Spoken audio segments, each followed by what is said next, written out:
Dan banyak sekali urusan dunia ini yang nggak bisa selesai dengan uang, Pak. Itu wa ma yughni anhu maluhu idza taradda. Kata Allah, uang itu nggak bisa menyelesaikan semua yang kita butuhkan. Kita melihat orang yang sholat saja tapi nggak peduli lingkungan, itu dia masuk neraka. Disebut pendusta agama. Berarti ada hubungannya kesalehan ritual dengan sosial. Kalau ada ibadah kebaikan bermodal, biasanya itu wajibnya tidak A1, misalnya haji. Nah, itu kan hanya bagi yang mampu. Korban sunnah muakkadah, nik mampu.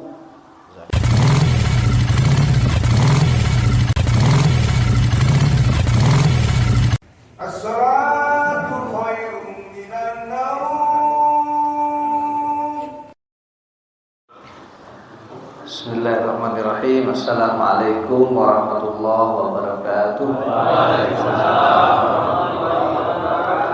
Alhamdulillahirabbil alamin wa bihi nasta'inu ala umurid dunya waddin. Wassalatu wassalamu ala sayyidil mursalin Muhammadi wa ala alihi wa sahbihi ajma'in wa ba'du. Bapak Ibu, khususnya komunitas BSC yang saya hormati, segenap pengurus BSC, kemudian Pak Farhan yang sebagai tuan rumah. Alhamdulillah pada malam hari ini kita bisa hadir di sini. Kalau saya baca di undangannya itu milad nih. Miladun itu artinya waktu lahir. Milad atau mauludun itu sama dari kata-kata walada yalidu. Walada yalidu itu melahirkan, milad itu waktu lahir, ismu zaman. Atau maulud itu sama, itu bahasa Arab. Bapak Ibu, beberapa kali saya ke BSC, alhamdulillah bisa silaturahmi dengan panjenengan semua.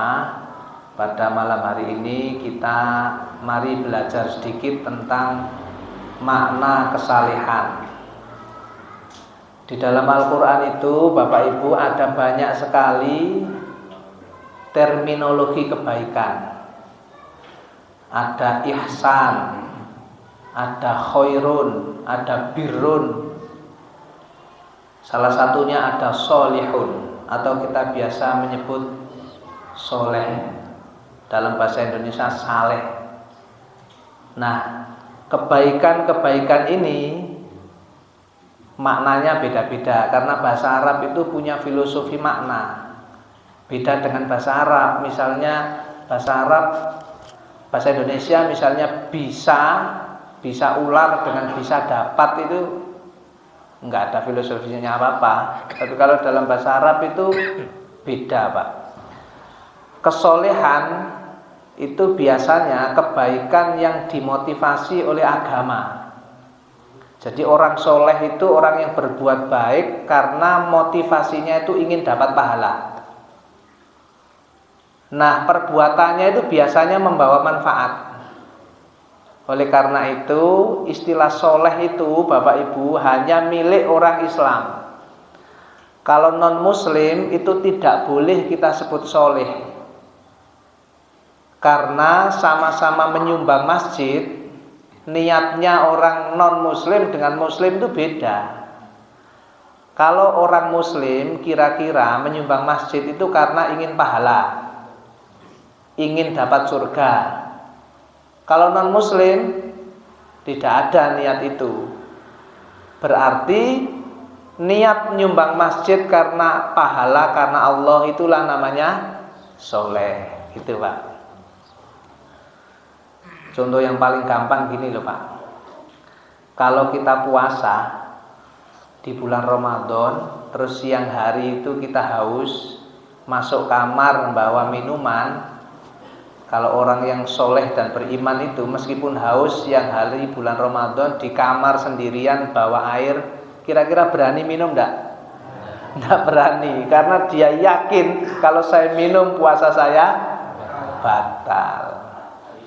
Jadi iman itu sebenarnya dibuktikan dari hal-hal seperti itu.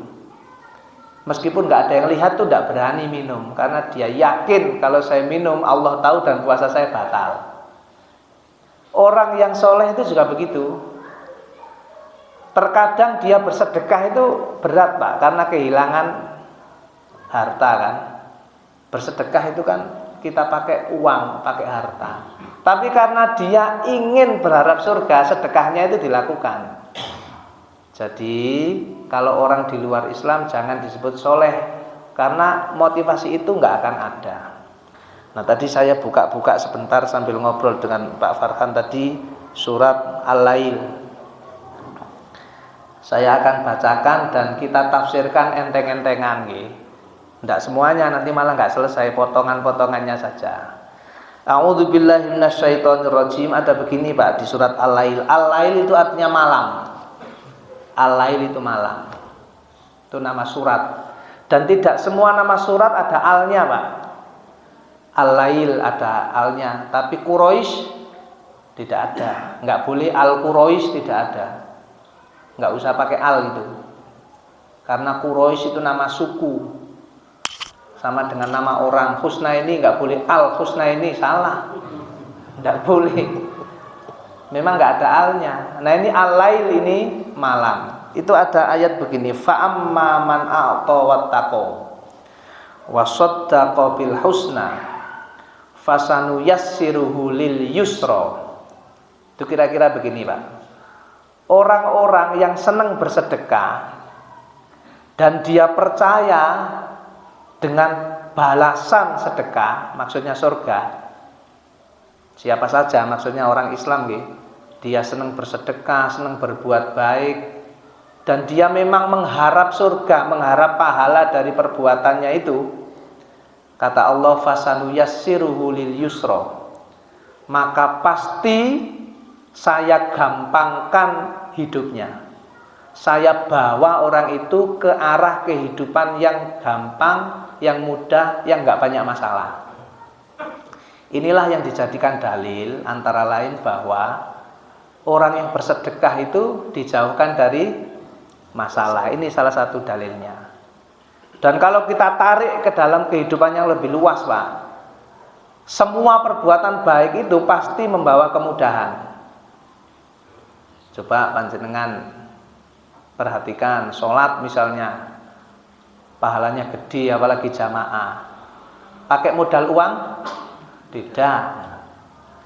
Kalau jenengan baca ada kitab tipis judulnya begini, Dalilul Istithmar fi Bangkil Hasanat. Itu kitab mengumpulkan hadis-hadis tentang perbuatan yang remeh-temeh tapi pahalanya besar. Itu ternyata semuanya, kan saya baca Pak, sudah saya baca kitab itu. Semuanya itu enggak ada yang bayar. Misalnya ucapan subhanallah wa bihamdi subhanallahil azim. Itu kan ucapan yang sangat ringan, betul nggih?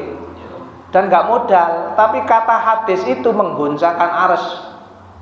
Ucapan yang ringan di lisan tapi timbangannya berat. Terus saya baca itu banyak. Artinya memang perbuatan baik itu membuat hidup kita mudah. Enggak modal dan enggak usah susah-susah. Puasa itu malah enggak bayar, malah irit kok. Mestinya makan malah enggak. Kalau ada ibadah kebaikan bermodal, biasanya itu wajibnya tidak A1, misalnya haji. Nah, itu kan hanya bagi yang mampu. Korban, sunnah muakkadah, nik mampu. Zakat juga sama. Tetapi yang tidak bermodal itu banyak. Antara lain sholat. Lanjutannya ayat ini, kata surat Al-Lail ini, wa amma man bakhila wastaghna. Sebaliknya, orang-orang yang pelit dan merasa cukup, merasa enggak butuh Allah, enggak butuh orang lain, karena dia merasa punya harta, cukup dengan hartanya.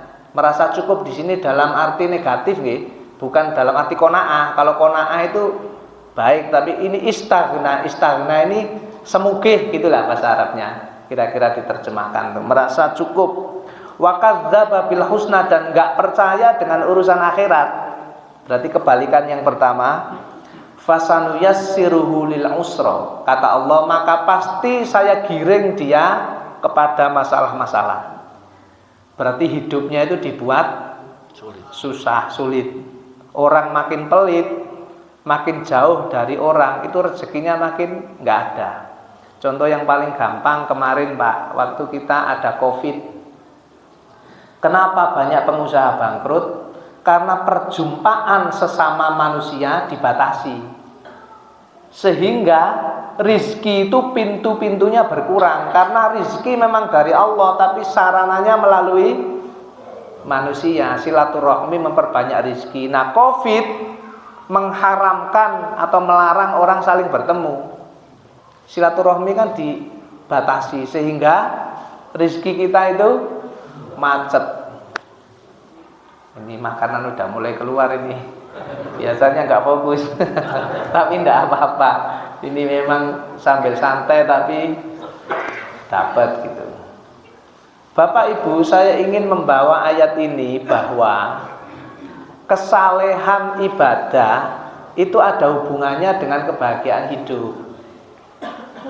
Banyak orang mengira sholat ini ya rutinitas, sehingga kalau bekerja itu kadang-kadang sampai lupa sholat, karena dianggap kalau ditinggal sholat itu keuntungannya berkurang. Misalnya berdagang, ditinggal sholat, khawatir pelanggannya lari atau pergi. Padahal sholat itu justru menambah keberkahan.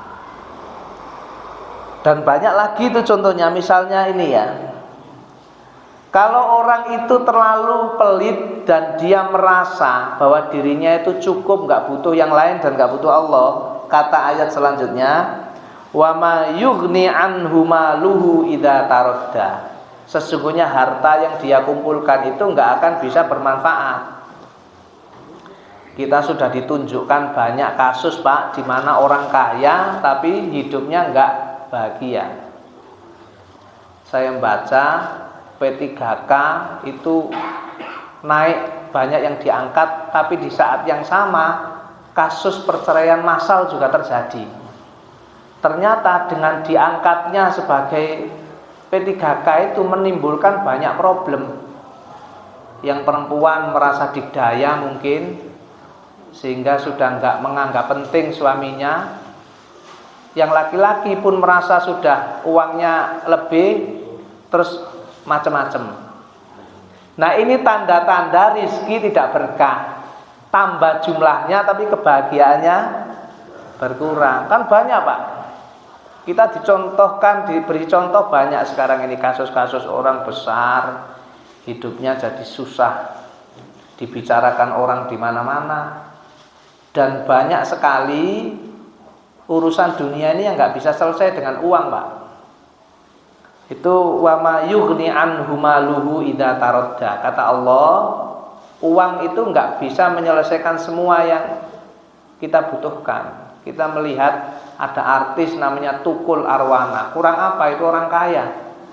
Kena stroke ya sama saja dengan orang desa yang terkena stroke. Sama-sama nggak bisa sembuh, nggak jalan, nggak bisa ngomong. Pangeran Arab Saudi tidur selama belasan tahun nggak bangun-bangun, disebut pangeran tidur. Nate Maus sudah meninggal ya, sampai dia akhir hayatnya itu nggak bangun Pak. Kurang apa itu? Saudi itu negara kaya, apalagi rajanya pasti lebih kaya. Wong Indonesia nggak negara kaya saja, rajanya kaya kok. Di mana-mana. Jadi memang Pak, uang itu nggak semuanya bisa membeli urusan. Oleh karena itu Allah mengingatkan, inna alaina lal huda. Kata Allah di ayat ini, petunjuk itu ada pada kami, maksudnya pada Allah. Dengan kata lain begini, kalau kamu ingin hidupmu itu beres, lancar, ikutilah jalan Islam. Islam itu artinya damai Pak, tunduk, patuh, tentram, bahagia.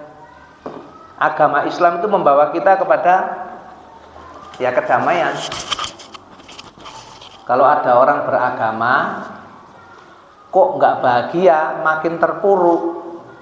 Itu kata bukunya Prof. Amin Abdullah yang terbaru, judulnya Islamikasi, bukan Islamisasi. Saya baru baca itu, katanya itu beragama tanpa spiritualitas. Jadi beragama kan harusnya spiritual, menganut Islam harusnya Islami, gitu nggih. Tapi ada orang yang Islam hidupnya nggak Islami, malah korup, misalnya nggih, malah jahat. Ada orang beragama tapi nggak ada spiritualitasnya. Nah, keberagamaan yang seperti ini loh yang tidak bisa bikin hati tentram. Suka marah, merasa baik sendiri, nggak mau dengerin yang lain. Pokoknya pengajian ya hanya kelompoknya, yang lain salah. Ini kan terus menimbulkan permusuhan. Perbedaan fikih jadi masalah, sehingga urusan kecil-kecil perdebatannya panjang. Misalnya yang terbaru ini ada fatwa MUI tentang sonhoreg, tahu nggih? Itu di fatwa haram, padahal haramnya itu kan ada jika, berarti kan enggak titik. Dan kita juga tahu, jangankan sonhoreg, musik aja kalau tetangga kita nyetelnya terlalu kenceng ganggu. Tapi toh demikian masih ada loh orang yang mendukung sonhoreg. Kadang-kadang juga penceramah, anjengan googling sendiri. Jadi susah Pak. Akhirnya orang Islam itu sibuk berdebat hal yang nggak penting-penting ini. Alasannya pekerjaan, alasannya ekonomi. Persis ketika dulu di Surabaya itu ada pelacuran terbesar namanya Gang Doli, ditutup oleh Bu Risma. Banyak yang beranggapan ini gimana pekerjaannya, ekonominya seperti apa, yang nanggung hidup siapa. Padahal itu semua keburukan. Inna alaina lal huda, kata Allah, kalau ingin beres hidupmu ya ikuti Islam.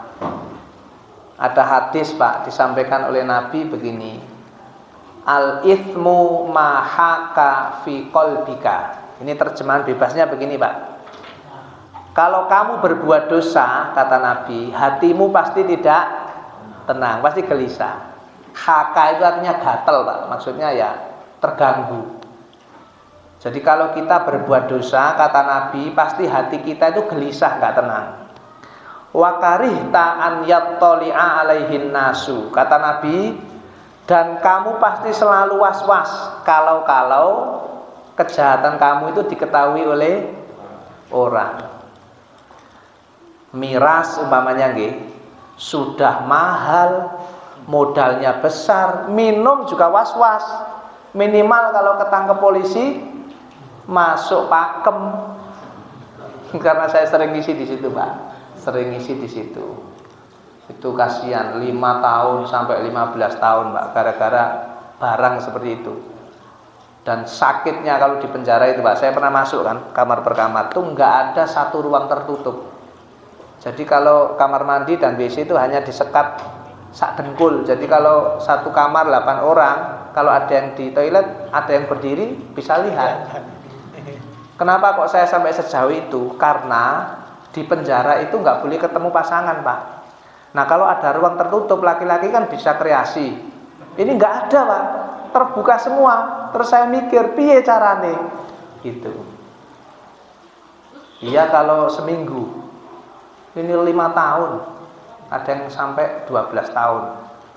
Padahal saya ngisi 1 jam aja udah pengen keluar, Pak. Meskipun tuh bersih banget.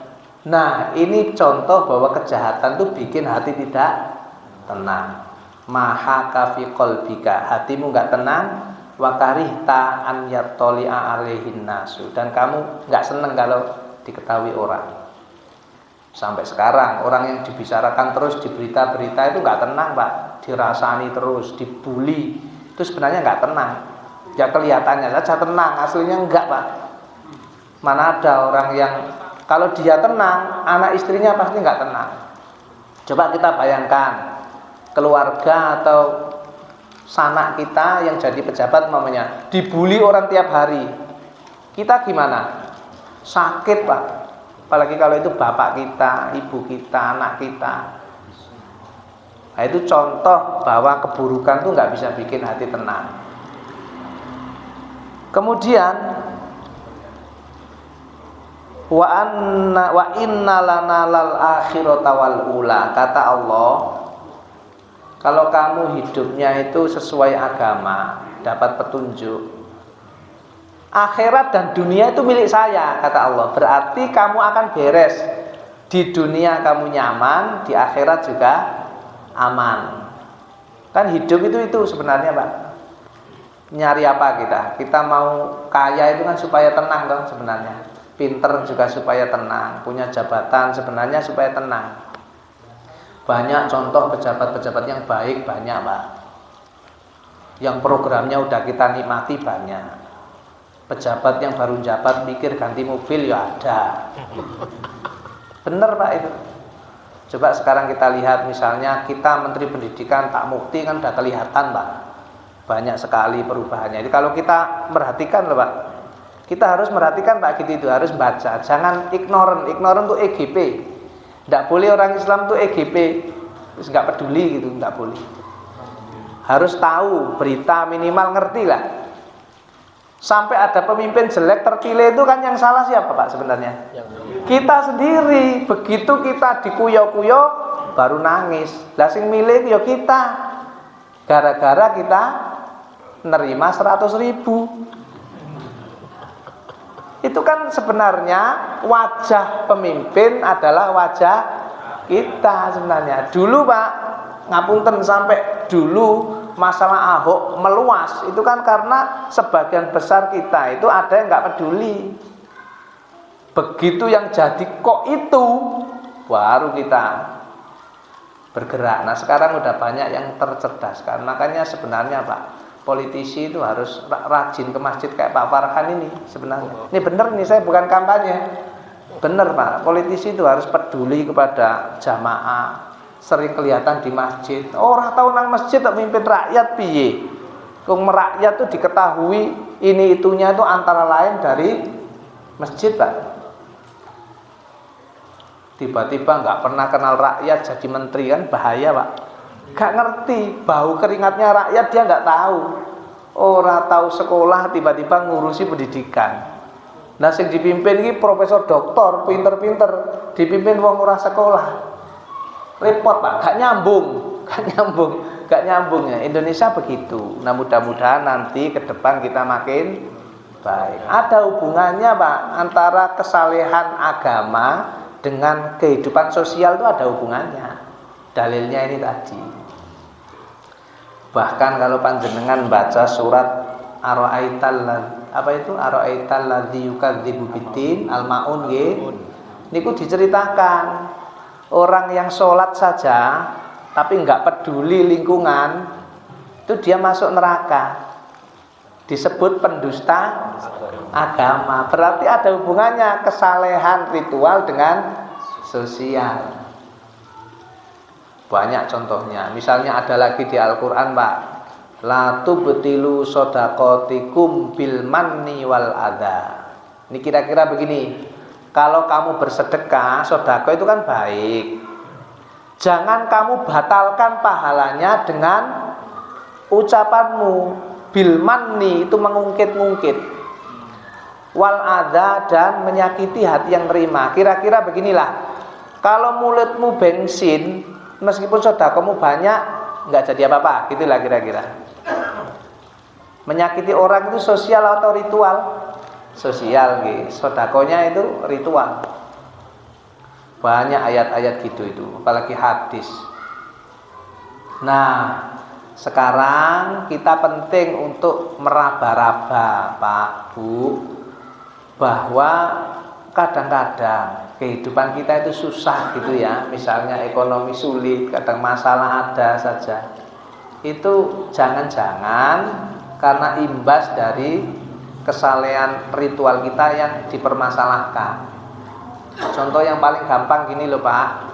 sudah jadi PNS, gajinya gede, bahkan dia punya segalanya, tapi kok selalu ada masalah yang nggak bikin tenang. Coba diingat-ingat, jangan-jangan dulu waktu jadi PNS itu nyuap. Itu seolah-olah hal biasa karena sudah banyak yang melakukan, tapi bahayanya itu jangka panjang. Nguliahno anak nggak keterima, nyogok. Terus engko dadi ilmu, anaknya bekerja dengan ilmu yang nggak halal, masuk pekerjaannya nyogok, tiap bulan dapat gajinya dan seterusnya. Sehingga ndak heran meskipun PNS ketenangannya kalah karo petani, karena yang petani ini jujur sehingga keringetnya itu lahir anak-anak yang pinter. Coba jenengan raba-raba nggih.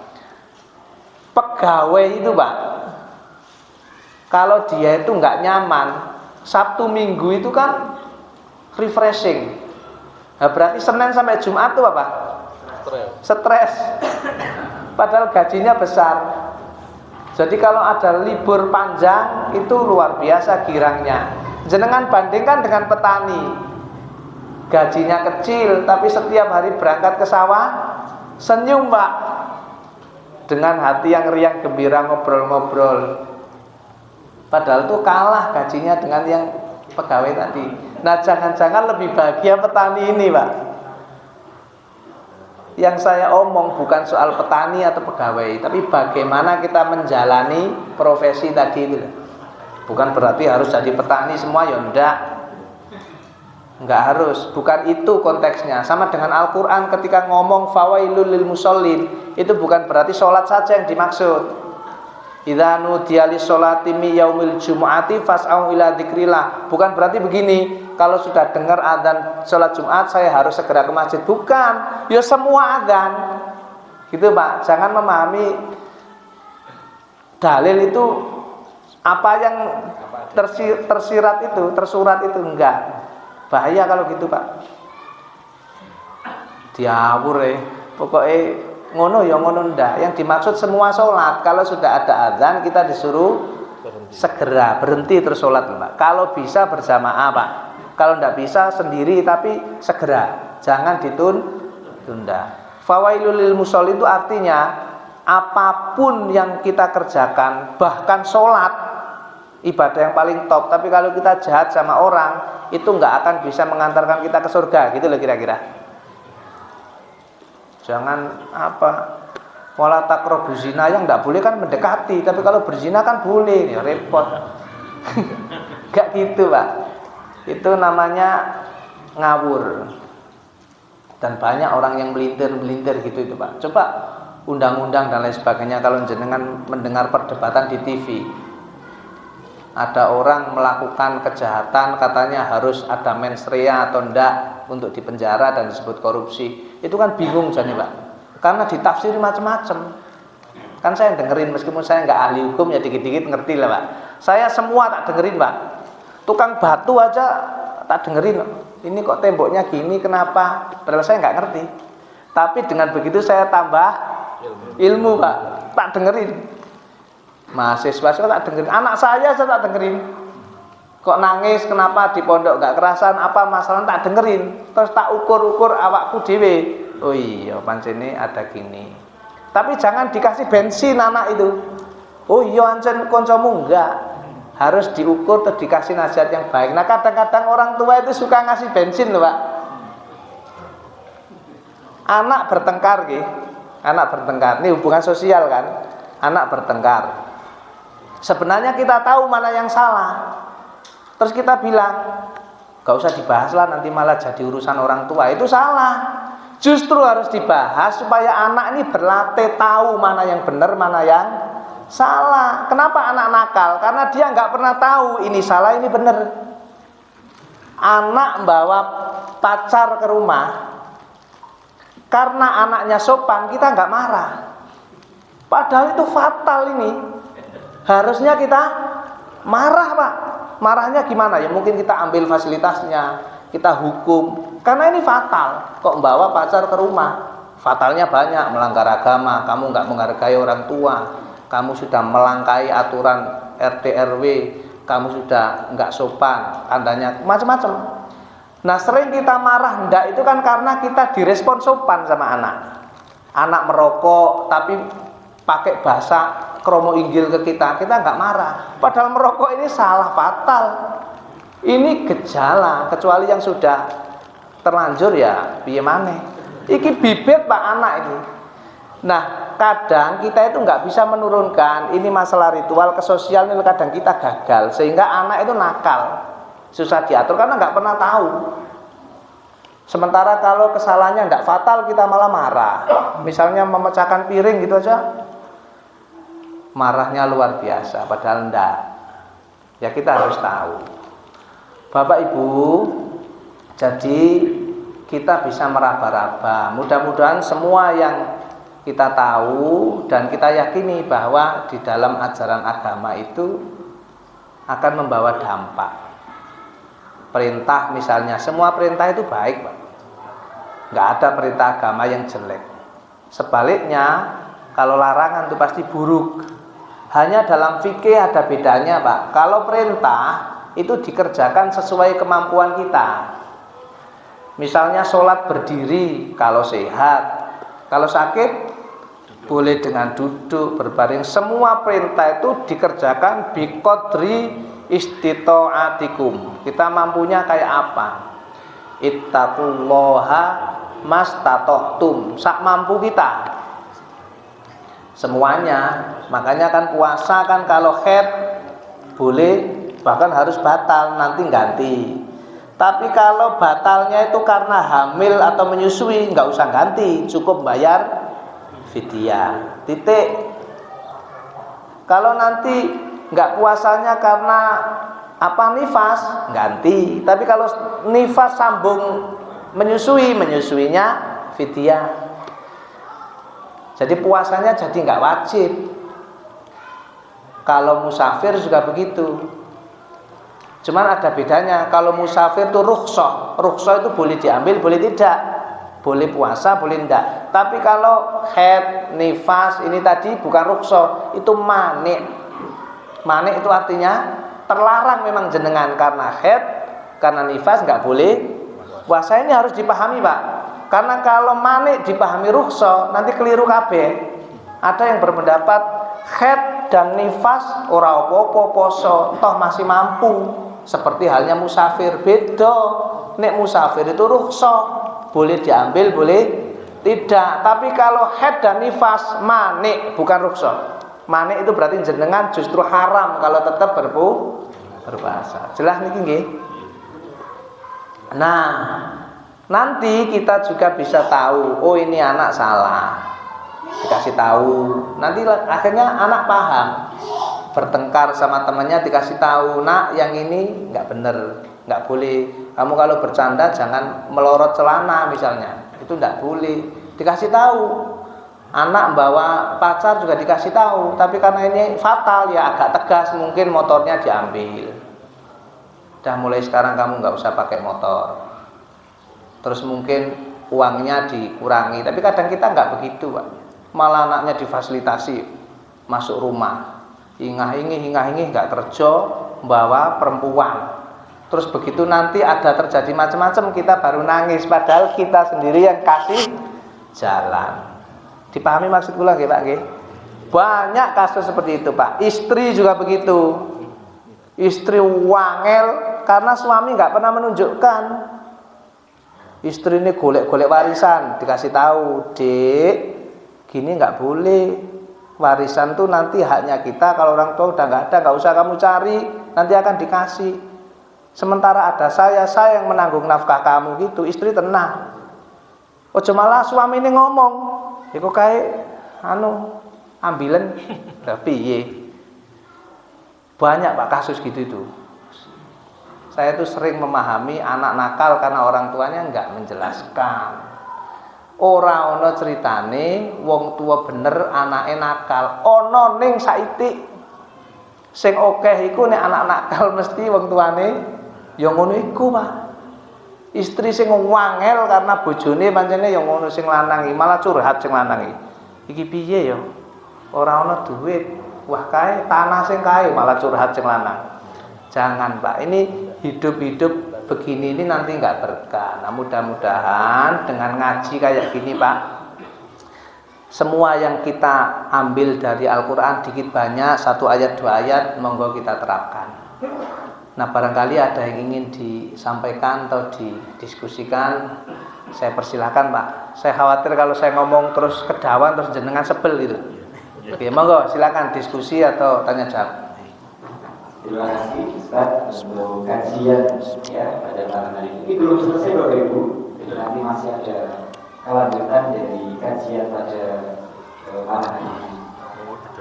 Sekarang pukul 9 Bapak Ibu, kita persilakan untuk beberapa pertanyaan dan kita siapkan doorpress-nya. Mana? Seksi doorpress mana? Kita sediakan berapa? 5 Mas Benny.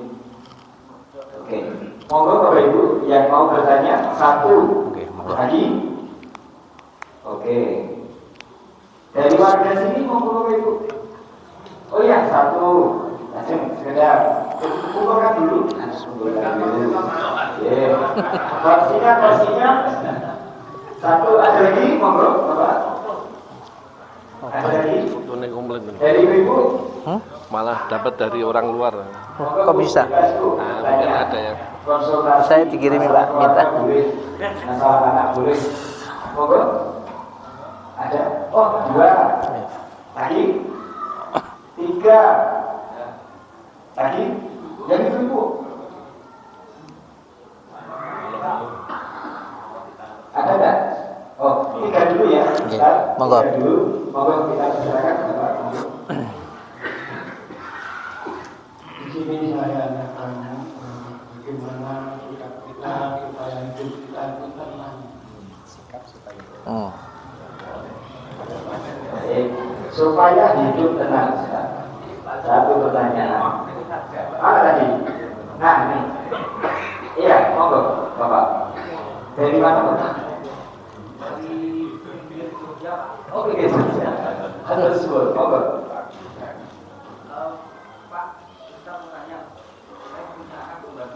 Kembar. Enggak. Lalu kita kembar. Nah, apakah benar katanya punya anak 3 perempuan itu bapaknya calon surga? Oke.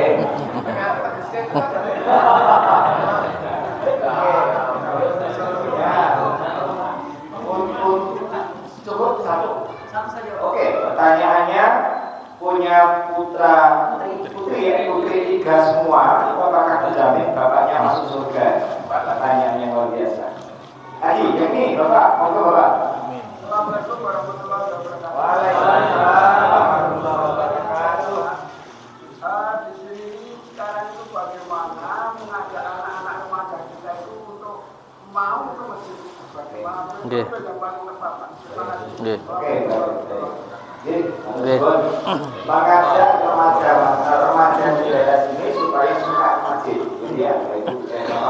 Terakhir, tadi pertanyaan yang di sini, Dari Palembang. Dari Palembang sampai sini. Jauh-jauh dari Palembang, jalan sini yang sah.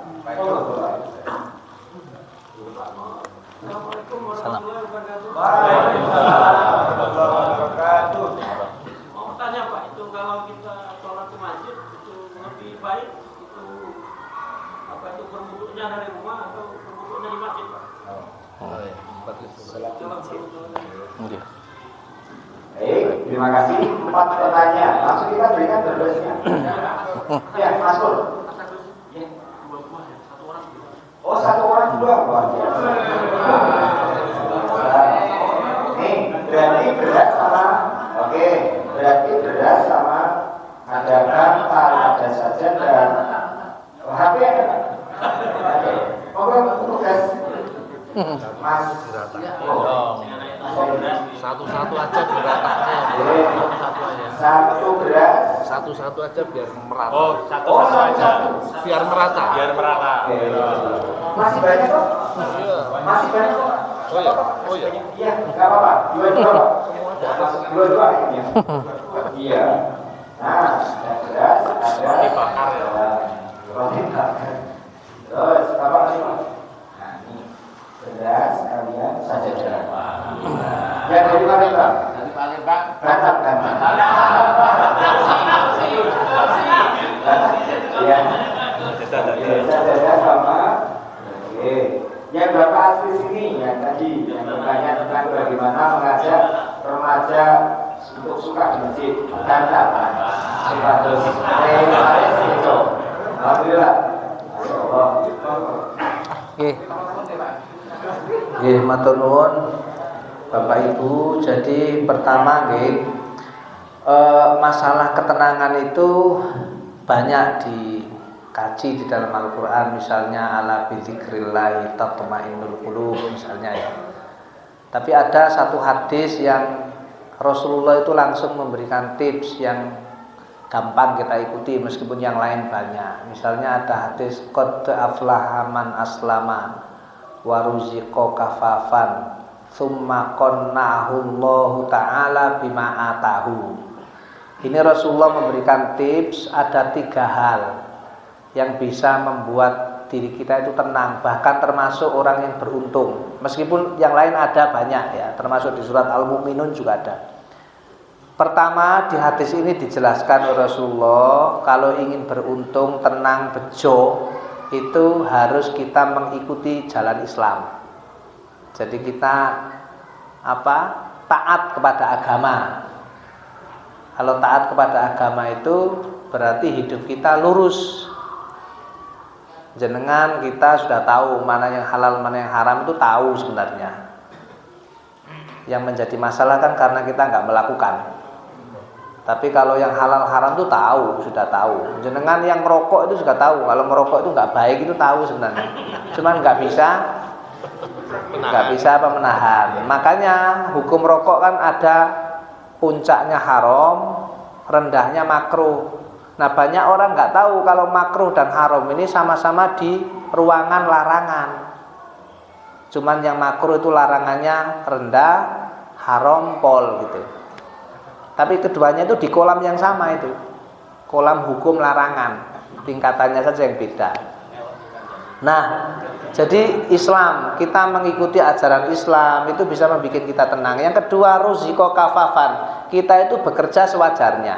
Nggak boleh orang Islam itu nggak bekerja, zikir terus tapi malas, nggak boleh.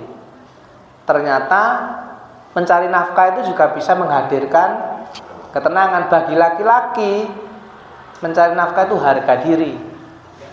Nggak boleh laki-laki menggantungkan hidup kepada perempuan, nggak boleh, kecuali karena ada penyakit atau problem yang akut. Tapi kalau normal laki-laki harus berdaya. Itu adalah wujud tanggung jawab nafkah, bikin hati kita tenang.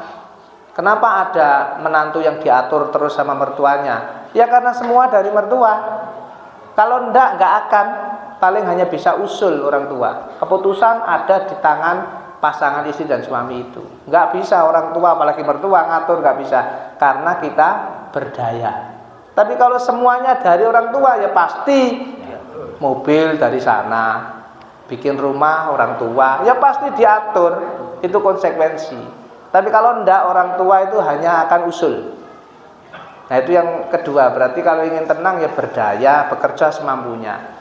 Tsumma qanna'ahu Allah taala bima atahu. Kata Nabi yang ketiga, hati kita harus qanaah.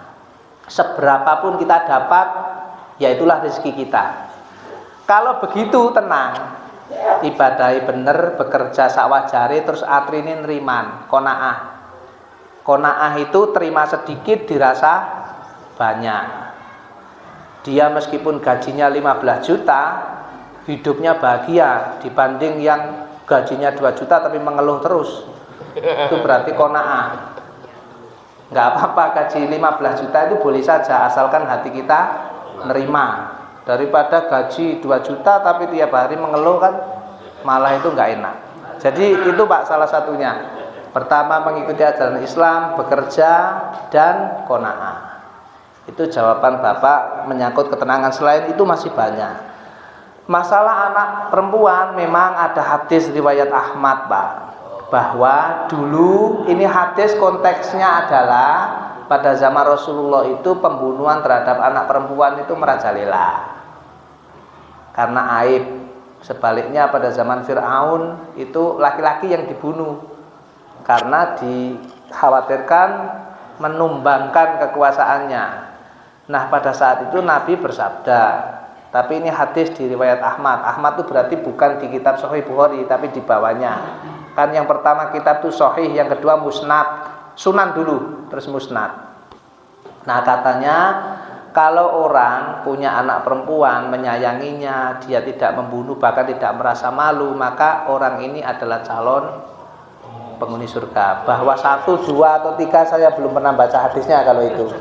Tapi memang sangat dipujikan karena pada zaman itu memang orang punya anak perempuan itu aib. Termasuk Umar bin Khattab. Semerap nggih sejarahnya nggih. Umar juga termasuk sahabat yang membunuh anaknya.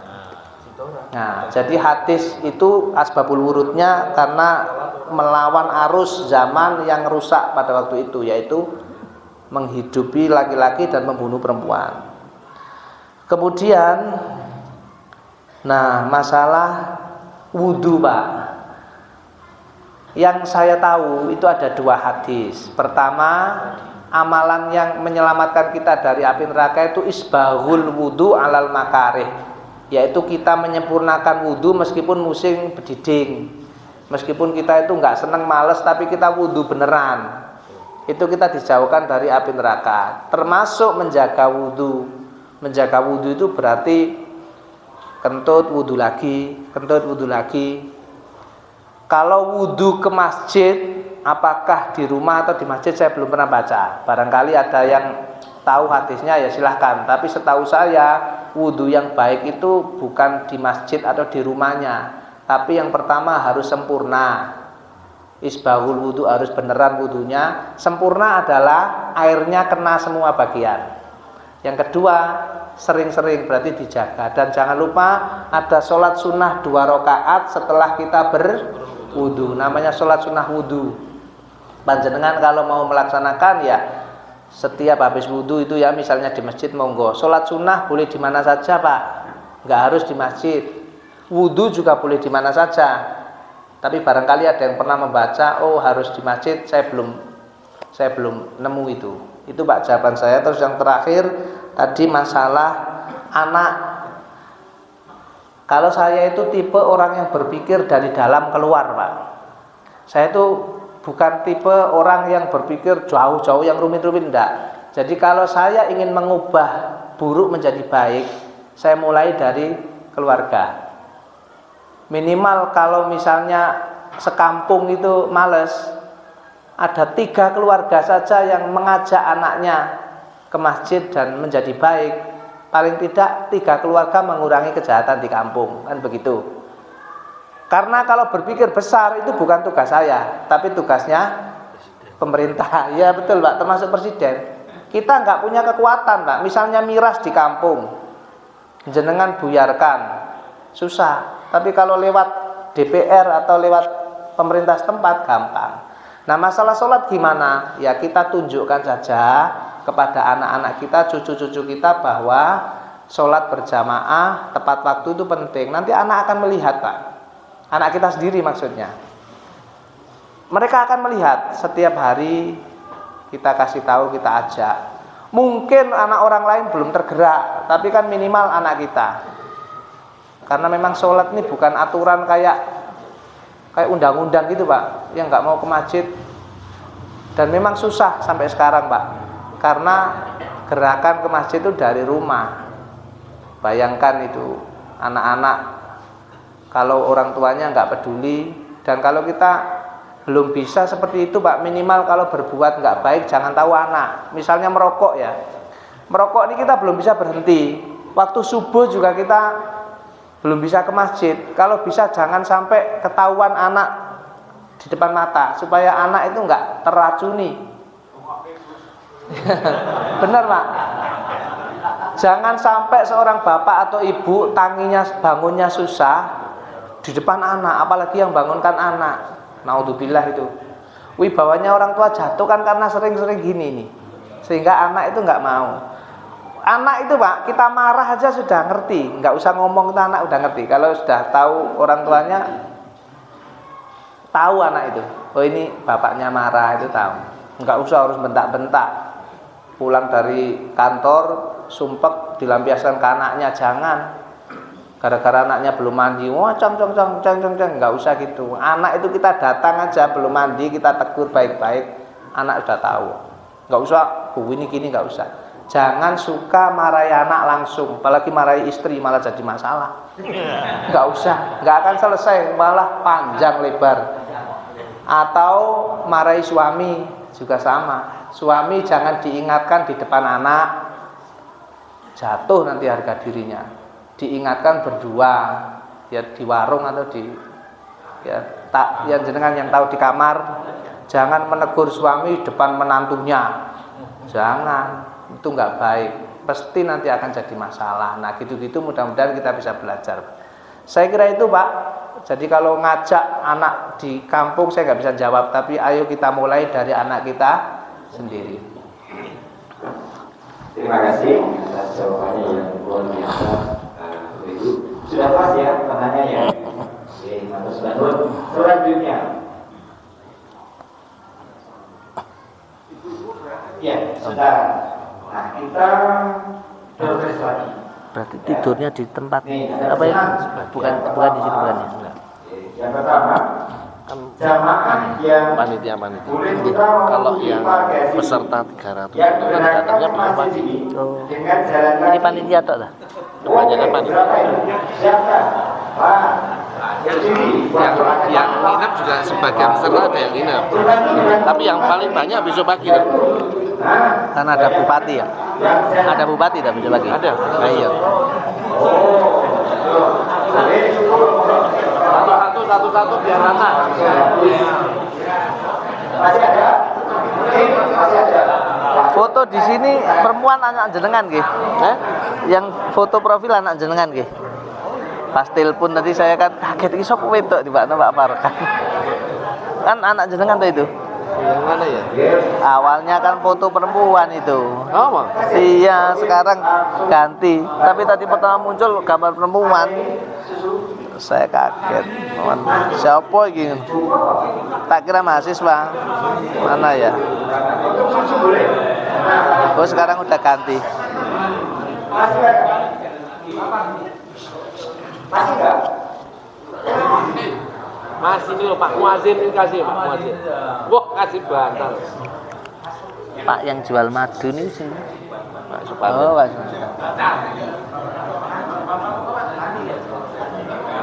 Masih ada dua. Ini Bapak ini. Ada lagi berapa?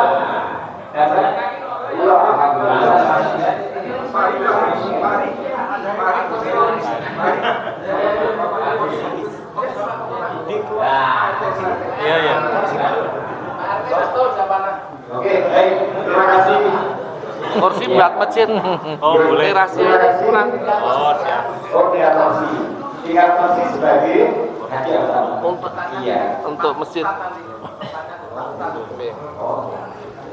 Terima kasih Bapak Ibu sekalian, alhamdulillah. Senang ya Bapak Ibu? Alhamdulillah. Masih enggak? Oh, masih.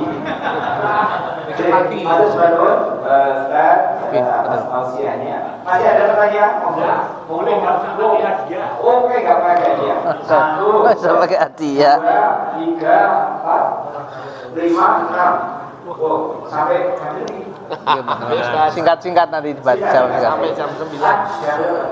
Ada sekitar 5. Ada 6 lagi nanti ya. Ada 5 pertanyaan. Kita persilakan. Yang tadi mana yang pertama? Monggo Pak.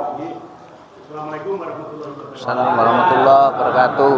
Iya, Pak. Maaf Ustaz, ada Nggih, yang nggih. merinding ya kalau Nggih. yang melakoni ya. Nggih. Ini loh, buat orang gampangannya ya. Nggih. Tadi sekolah wis nyogok, Kerja nyogok. nyogok. Nah, itu kan dosane istilahnya lantean loh, masih terus tuh. Nggih. Nah, ini gimana cara menghentikan? Kalau sudah terlanjur gimana solusinya? Cara ben iso tenang itu menghentikan seperti itu gimana? Menghentikan kebiasaan menyogok. Oke. Satu. Ini Bapak kita.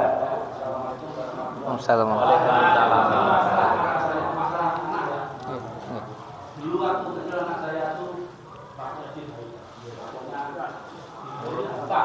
sampai membadai nomor 1 dan 2. Badain. Oh, no badain. Sekarang setelah kuliah di saya angel banget. Jangan dikuliahkan. Kadang bisa subuh banget. Bisa kan berjamaah mau maju bisa pulang. Setelah kuliah nah itu bacaan itu gimana cara apa ada dua lain selain progres. Markus Bandung, monggo Bapak yang di sini kan. Monggo.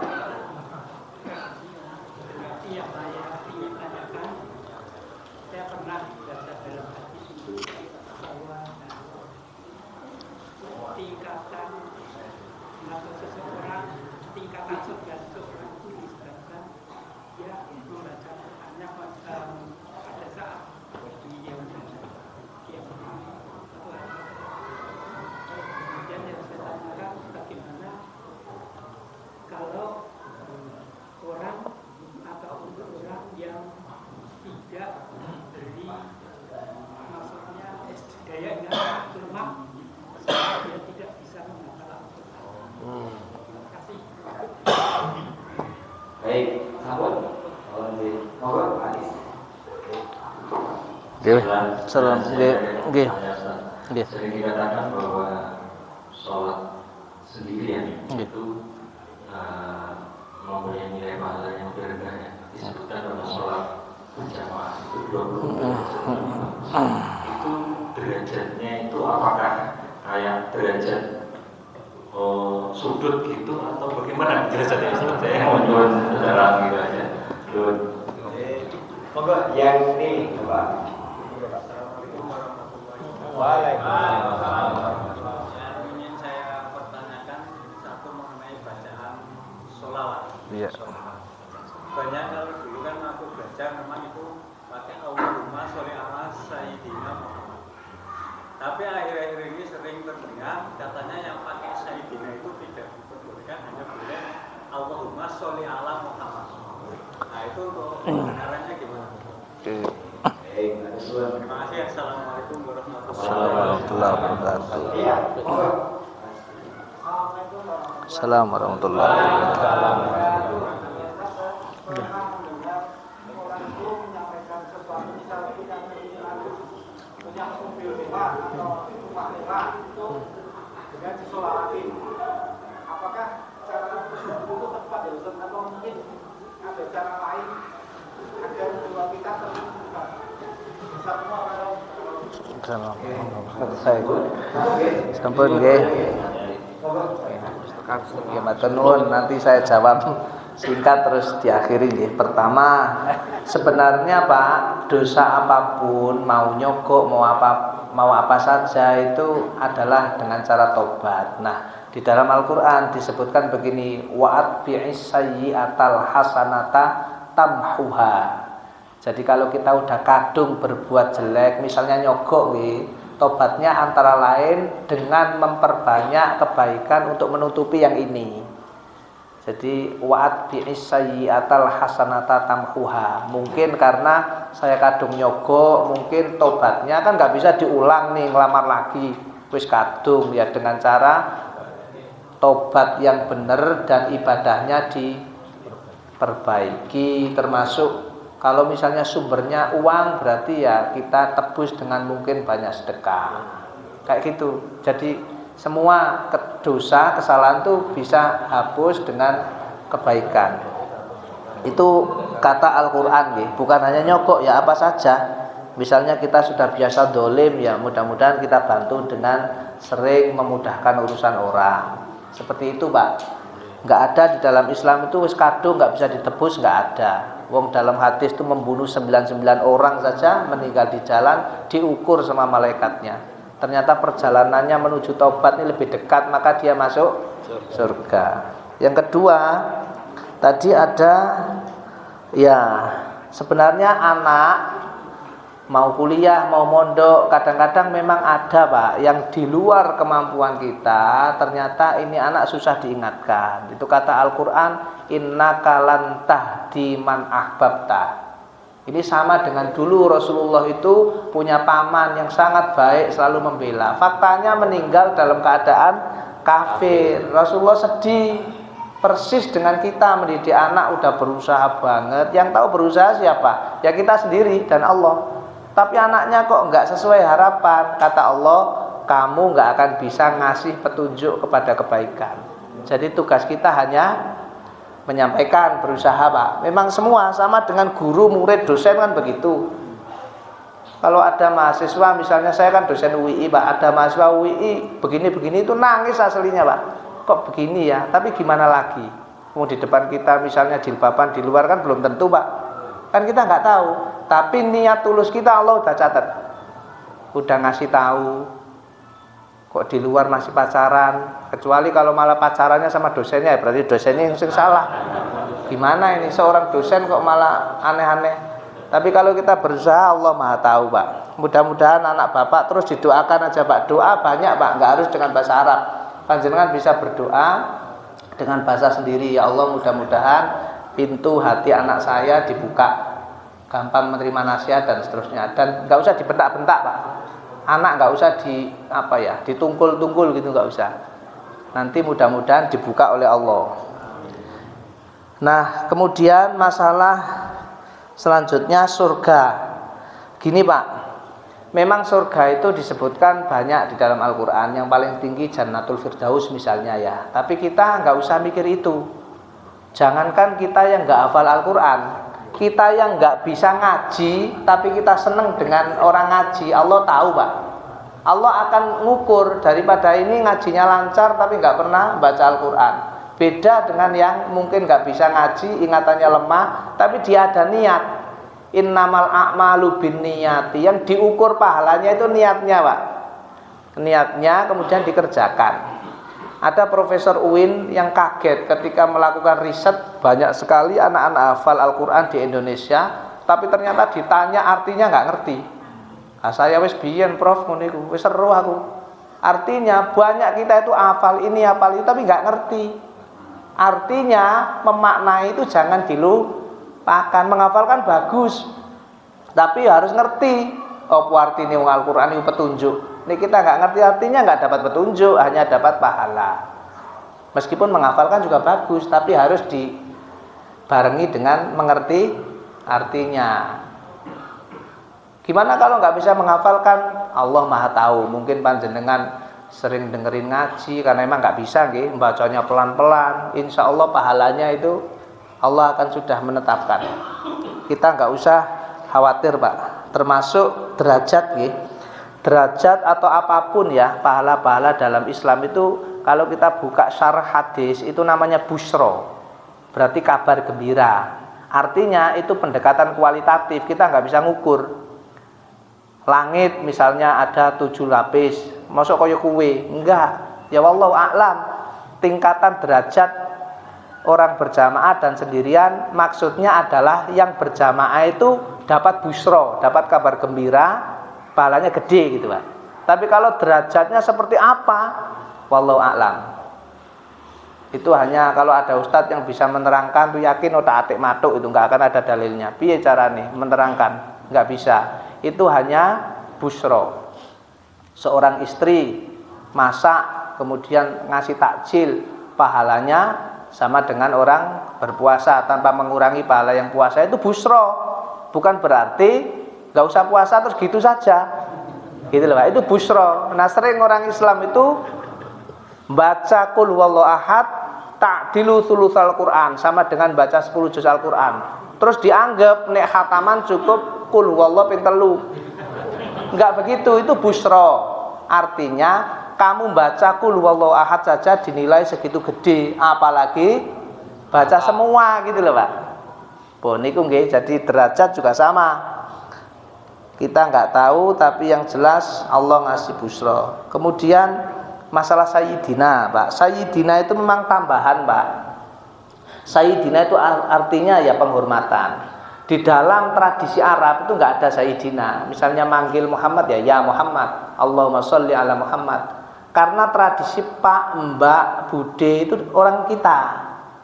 Dosen saya orang Yaman waktu saya kuliah di Malaysia, dan adik-adik kelas saya meskipun S1 manggil saya ya bukan abang atau mas, enggak, ya Husnaini saja karena memang orang Arab atau orang Eropa.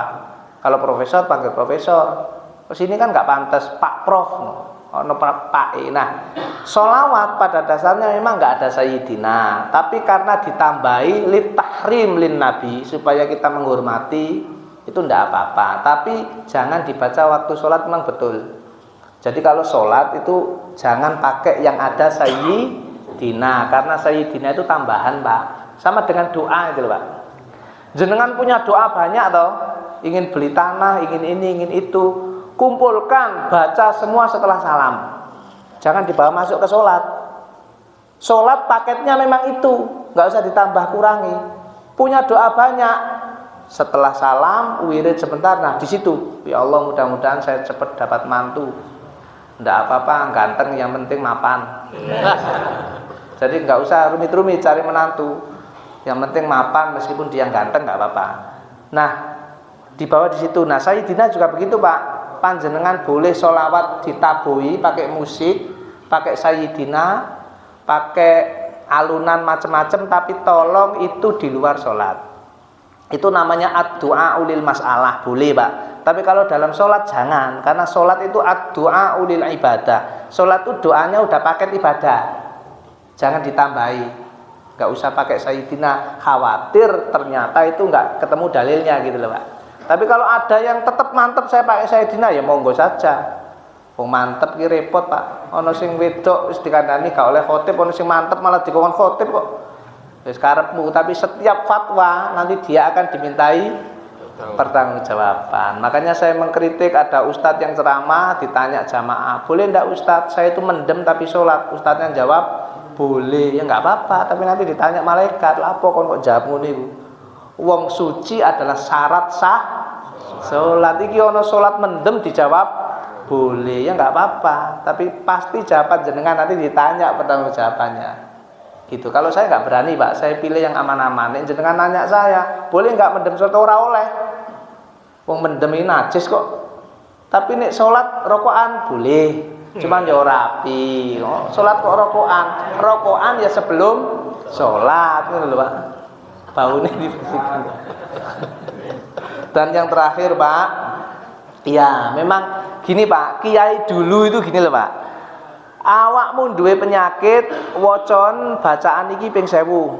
Awakmu duwe hajat, bacaan iki ping 200. Awakmu ndek kepinginan tuku mobil, wocon sholawat itu maksude mendekatkan agama nang wong sing duwe karep gitu loh, Pak.